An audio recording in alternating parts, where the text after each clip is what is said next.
Michael B. Jordan. Way to go.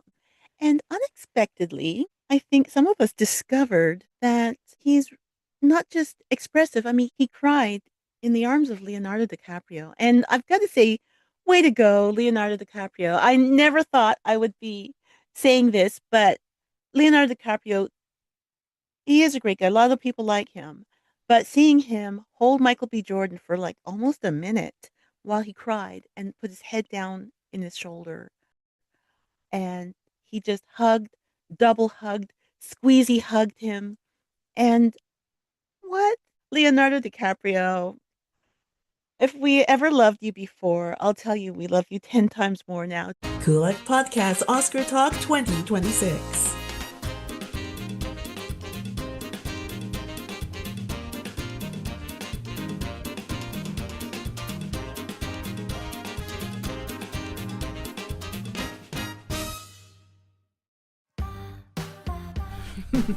Welcome to CooLife Podcast, brought to you by therealthingdating.com. www.therealthingdating.com.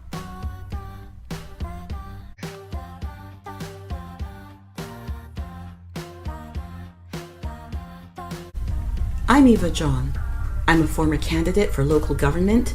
I was a children's television entertainer, and I love this world, and I believe we should take care of each other and have a lot of fun along the way. Welcome to CooLife. Here we go.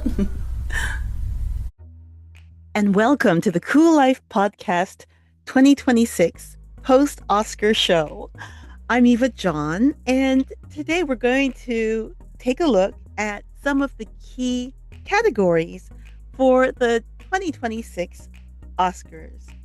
We'll start with the fact that they don't say best anymore. But I like saying best. I know they don't say best, they don't say winner. So you're not the best, you're not a winner, but you get an Oscar. What does this mean? So for what I would call Best Actress,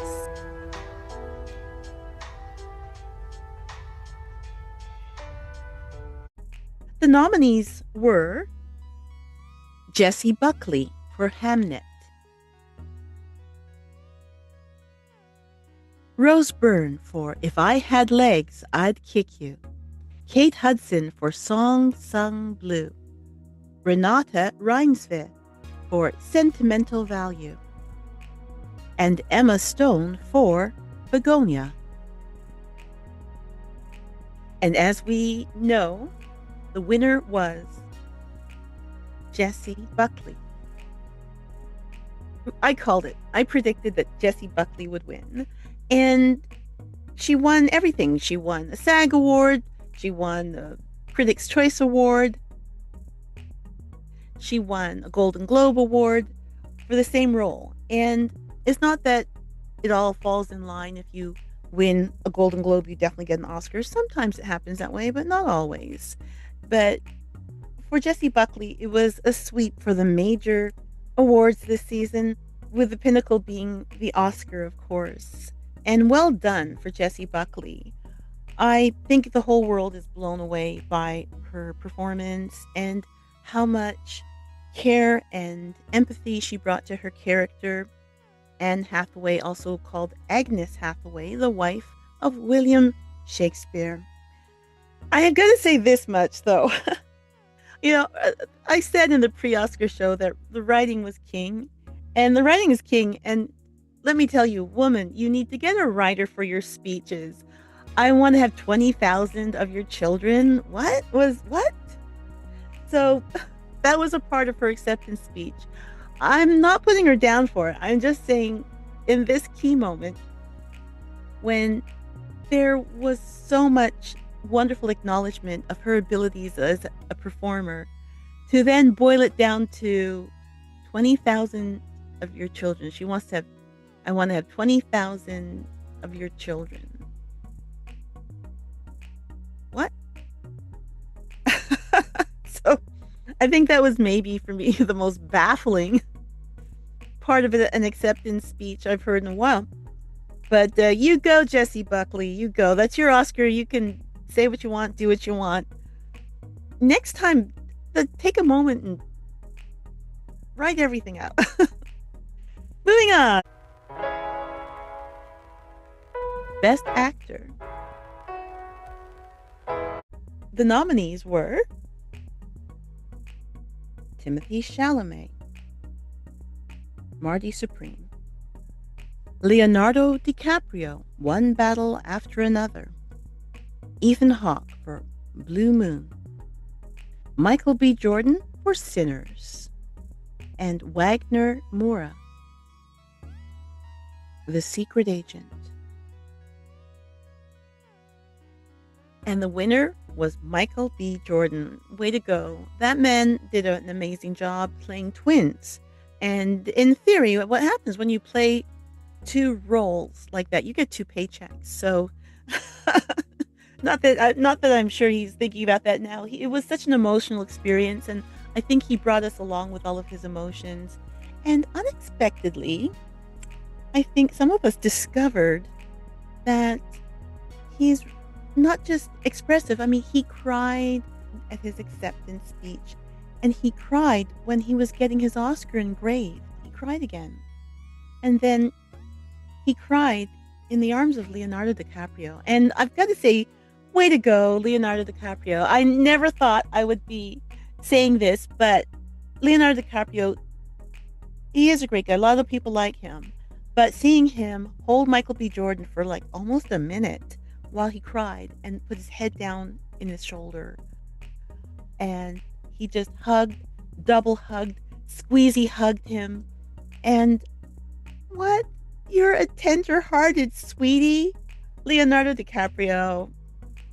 If we ever loved you before, I'll tell you we love you 10 times more now. Just seeing you as this amazing, non-judgmental, huggy, squeezy support to Michael B. Jordan, who was having an emotional and positive emotional time of it, having just won an Oscar. Right now, we're taking a break to talk about our sponsors and supporters. Please write us with your comments. Now, some of you may know that some guy in Germany, and that's as much as I'm willing to describe him, tried to hijack the website for CooLifeWorld.com. So usually you would write to info@CooLifeWorld.com. Then we were switching over to CooLifeWorld.ca because I wasn't going to pay a ransom.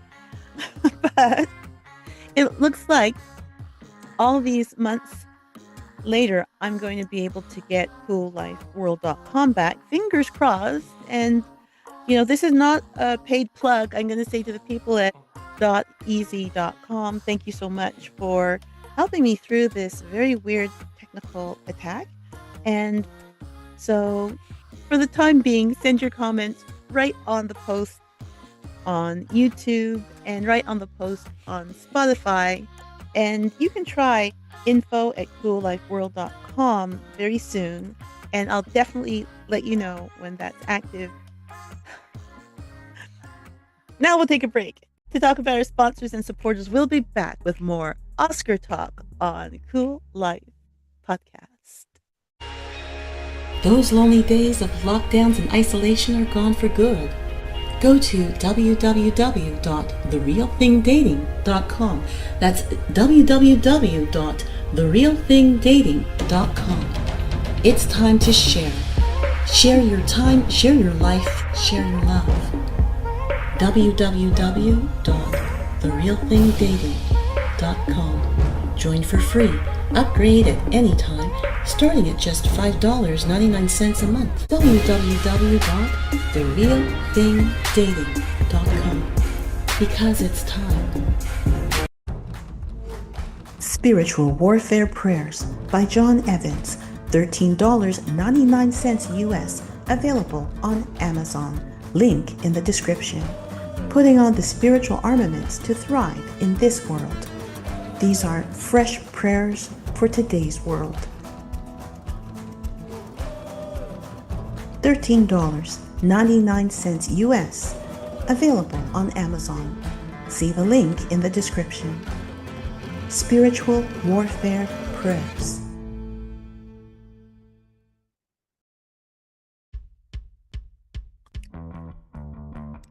Becoming the Small Business Billionaire by Russell T. Dalton. Available on Amazon. Link in the description. $13.95 US. This is your guide to the possibility of making your dreams of generational wealth come true through small business ownership. Change your life and the lives of those you care for.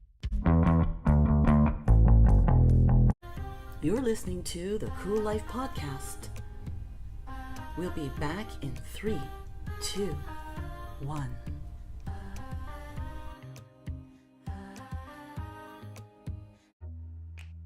And we are back on CooLife Podcast. I'm Eva John, continuing with our 2026 post-Oscar talk. And we will continue with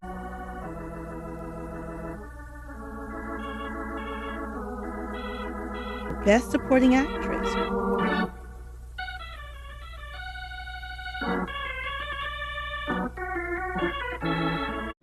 And the nominees were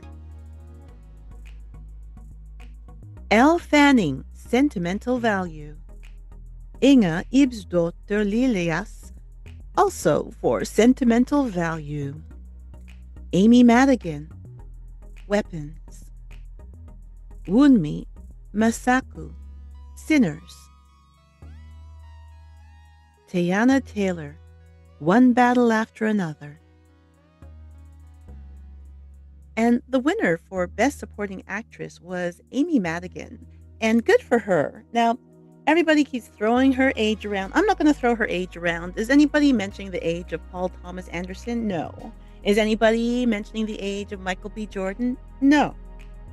Is anybody mentioning the age of Leonardo DiCaprio? So that's my point, that I don't think we need to mention Amy Madigan.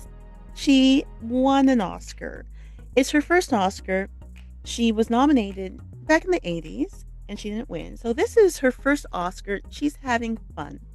And yes, it's obviously she's not a 20-year-old lady anymore, but she gave her best in a pretty weird role, looking pretty weird. And it was fun. She made the most of it, and it was an Oscar-worthy performance.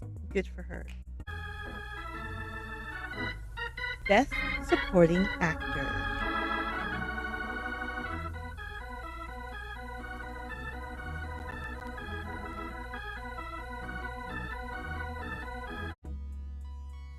Benicio del Toro, One Battle After Another. Jacob Elordi, Frankenstein. Delroy Lindo, Sinners. Sean Penn, One Battle After Another. Stellan Skarsgård, Sentimental Value. For Sean Penn, balancing things out, as it were, he won. He was in a terrific movie, One Battle After Another. That was an amazing movie, and he won Best Supporting Actor.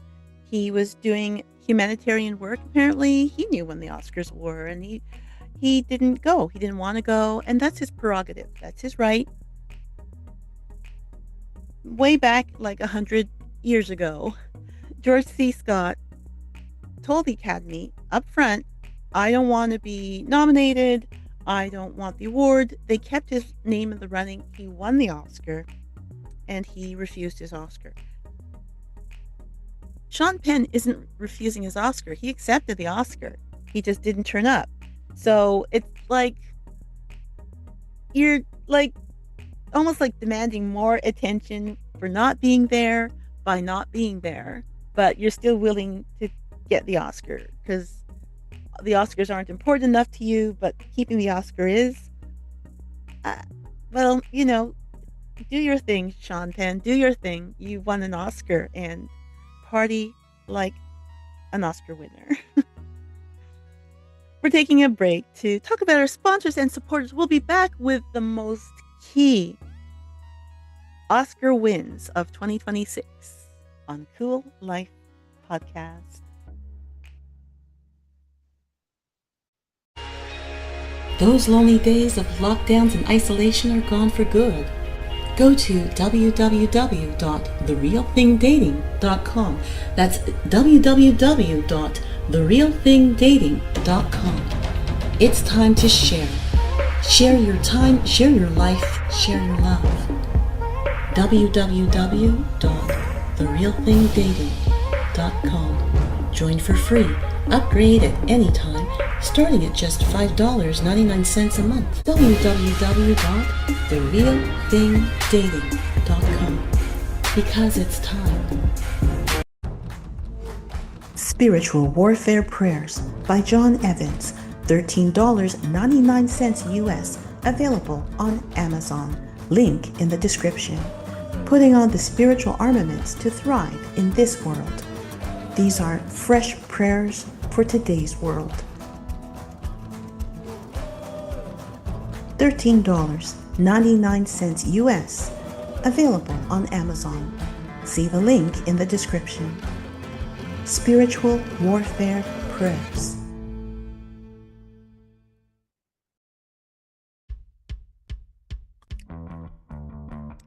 Becoming the Small Business Billionaire by Russell T. Dalton. Available on Amazon. Link in the description. $13.95 US. This is your guide to the possibility of making your dreams of generational wealth come true through small business ownership. Change your life and the lives of those you care for.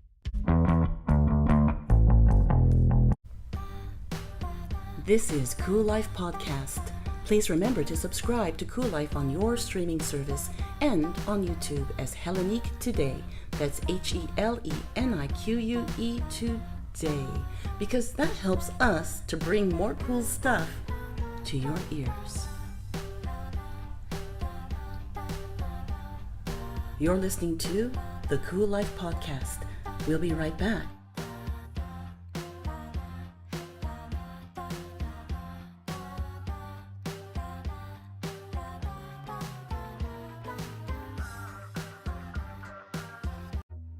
And we are back on CooLife Podcast. I'm Eva John, continuing with our look at the 2026 Oscars. So the next category is pretty exciting. Best Original Song. The nominees were Dear Me, from the documentary film titled Diane Warren, Relentless. Golden, from K-pop Demon Hunters. I Lied to You, from Sinners. Sweet Dreams of Joy, from Viva Verdi. And Train Dreams, from Train Dreams.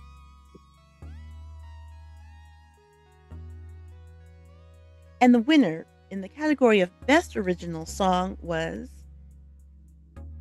Golden from K-pop Demon Hunters. It's an amazing song. It's an energizing, upbeat, terrific song. And people from all kinds of backgrounds and age groups and cultures from around the world are enjoying that song immensely. And I can understand the win completely. The performance live, one of the two performances of the nominated songs was Golden. And you could see, come on, I mean, it's no put down to anybody, but I'm pretty sure some government official came by the night before and said, hey, those mini skirts you were going to wear like in the music video? No, put those in the garbage because you're going to wear the outfits that we give you. So one of the ladies had a dress look like a quinceanera dress. It's beautiful, right? She had this very pretty puffy white dress. And then we had the pantsuit thing with the 19 different layers. And then cute military style dress that was clearly not what she rehearsed in, because just her movements, I could see she was working to keep things together, but I could see she had not rehearsed a lot in that dress or at all, because she really did a lot to make sure she could take each step. That was a bit of a struggle. I don't like to see performers have to struggle with things like costume and wardrobe, you know, and little accessories, because you want to focus on your entertaining your audience. And she did it beautifully, but I could see her working. I think anyone could see her working. You don't have to be a professional to have the eye to see that this woman is making sure that this dress does not sell her out. So I'm sure she did not pick out that dress. Her stylist did not pick out the dress. I'm sure it was some cultural attaché from the Korean embassy that made the decision about what those three ladies would be wearing that night. But I will say this much. You could see that the couture was excellent. From any television set, you could see that long, difficult dress, at the back was a beautiful tribute to classic Korean fashion. And it had the look of, the wide belting and, like at the back, it could be mistaken for a Korean silk gown. Lovely. And I don't know if you think about the very first time that you wore designer clothes, right? And when you realize that there's something to a well-constructed piece of fashion, you can feel the weight of the fabric, but it doesn't hold you down or hold you back. And you can feel that comfort when you slide your hands into a pocket that has been beautifully constructed and beautifully lined, right? And just glancing at your buttons or the stitching on the cuff and know that so much more went into this. So you could see that superior construction on these dresses. I'm sure it was just delicious to have them on, but it was also a chore for at least one of them. Moving on, folks. That's about all the fashion talk I'm willing to do for now. For the next category,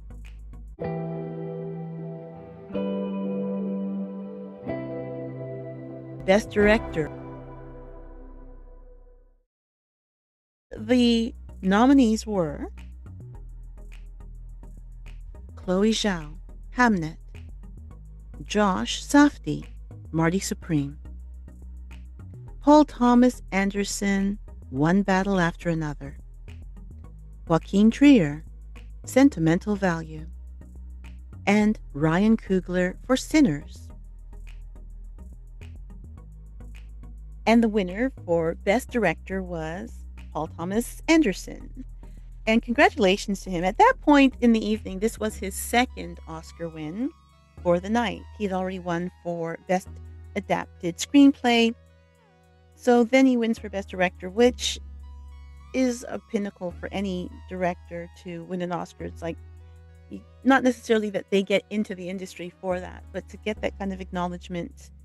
And he's done it before, he'll do it again. He knows how to put together a good movie, and he did that. Yes, I was completely wrong because I really thought that Chloe Zhao would win for directing Hamnet, and she did not. I'll just have to live with this, and I guess worse for her. I'm sure she was looking forward to this opportunity, but it is one of those things where she made a beautiful film that she can be proud of for the rest of her career, for the rest of her life. And now,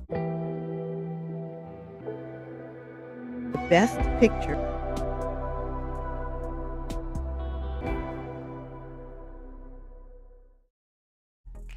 The nominees were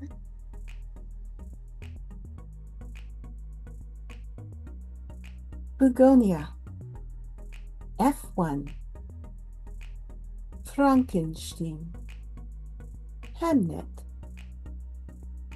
Marty Supreme, One Battle After Another, The Secret Agent, Sentimental Value, Sinners, and Train Dreams.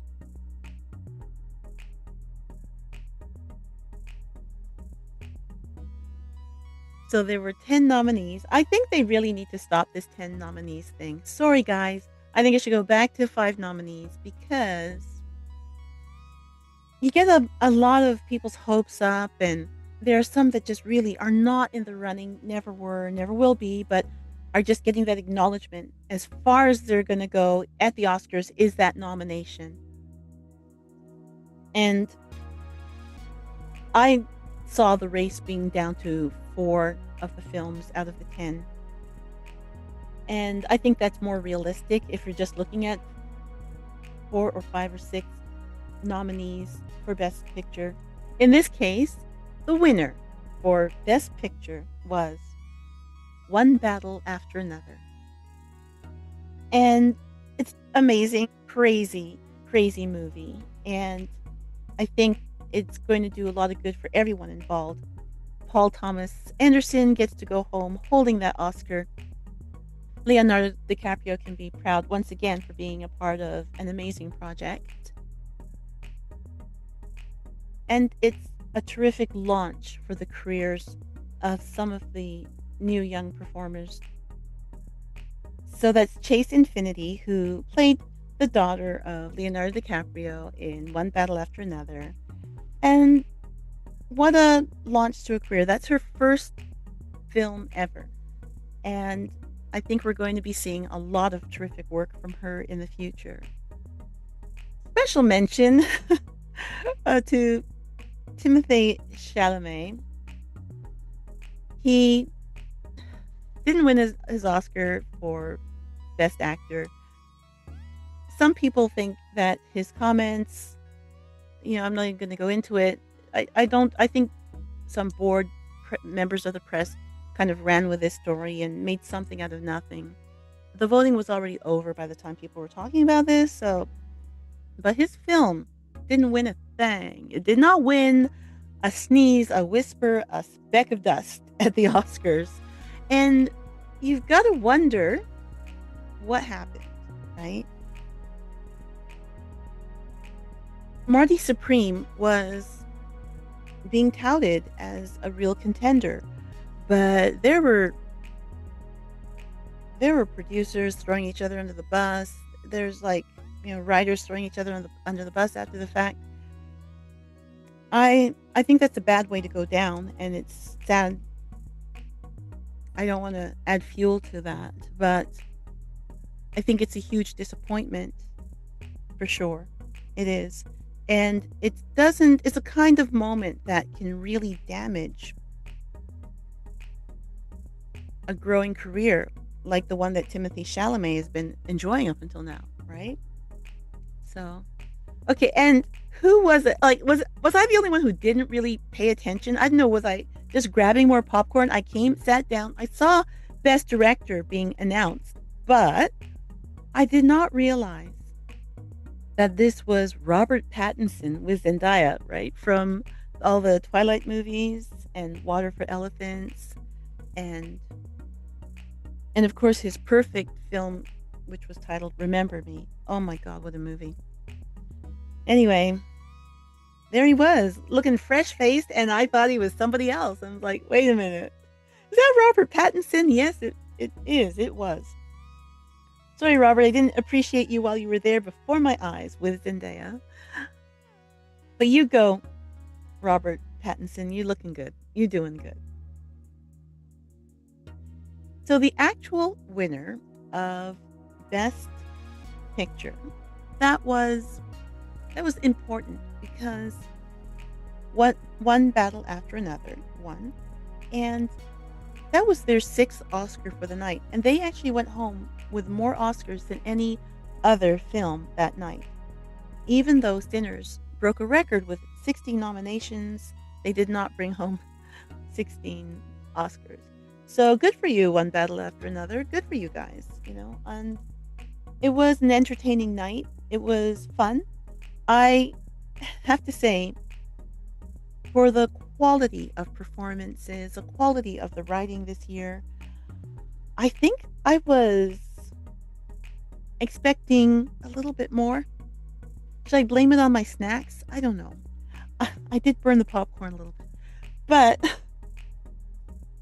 I feel that they should lay down a rule about the speeches. And I think they should all have to come in with a properly written speech. And I think they should narrow the night down to 7 categories, and everything else they can do from home. do it do it on Netflix. Thank you so much for taking this stroll through the 2026 Oscars. Until next time and next year, I'm Eva John for CooLife Podcast. Bye. And that was our show. Thank you for listening to the very end. Please remember to subscribe through your streaming service to get more access to our guest interviews.